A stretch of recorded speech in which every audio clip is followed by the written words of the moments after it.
लातूर जिल्ह्यातील वाढवणा police station हद्दीमध्ये Tiru नदीच्या पुलाखाली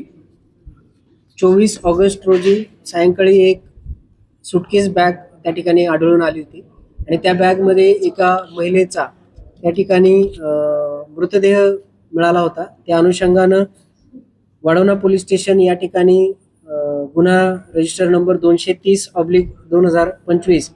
BNS कलम 103(1)238 या अन्वये गुन्हा दाखल करण्यात आला होता। या गुन्ह्यामध्ये सुरुवातीला जी काही मयत महिला होती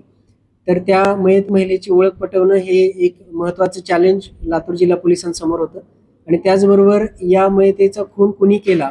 व कशासाठी केला ह्या पुढचा सुद्धा या गुन्ह्याची उकल करणं हे एक आव्हान त्या ठिकाणी होतं। मागील 10 दिवसापासून लातूर जिल्हा पोलिसांच्या सर्व पोलीस टीम्स या अनुषंगाने तपास वेगवेगळ्या पद्धतीने करत होते। त्यामध्ये जी काही बॅग मिळून आली होती त्या बॅगचा तपास, त्याचबरोबर मयत महिलेच्या अंगावरील जे काही आभूषण होते त्याचा तपास, त्याचबरोबर सदरचं घटनास्थळ होतं त्या घटनास्थळावरचा टेक्निकल तांत्रिक विश्लेषणाच्या आधारे केला जाणारा तपास व स्थानिक खबरी आणि सर्व लातूर जिल्हा व आजूबाजूच्या जिल्ह्यांमधील मिसिंग महिला व मुली यांचा तपास या करण्यासाठी जवळपास 5 पथकं ही कार्यरत होती।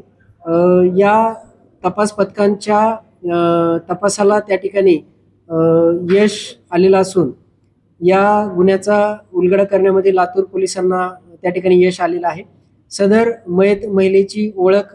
पटलेली असून सदर मयत महिला ही फरीदा खातून, वय वर्ष 23 वर्ष, राहणार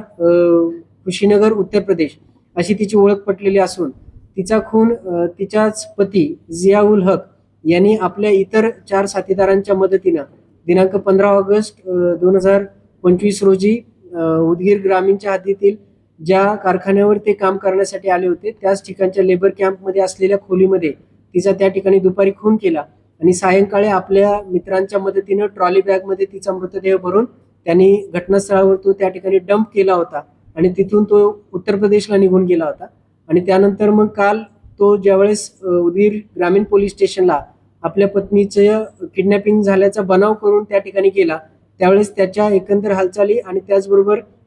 या मर्डरमधील जे काही सगळे सस्पिशियस गोष्टी होत्या तर त्याची अत्यंत बारीक आणि सखोलपणे त्या ठिकाणी प्रभारी अधिकारी आणि त्यांच्या अंमलदारांनी कसून चौकशी केल्यानंतर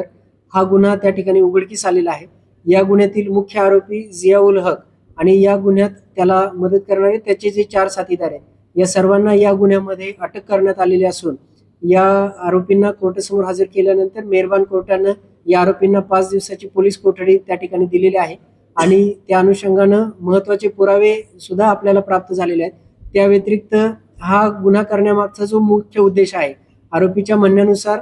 त्याच्या पत्नीचे असलेले जे काही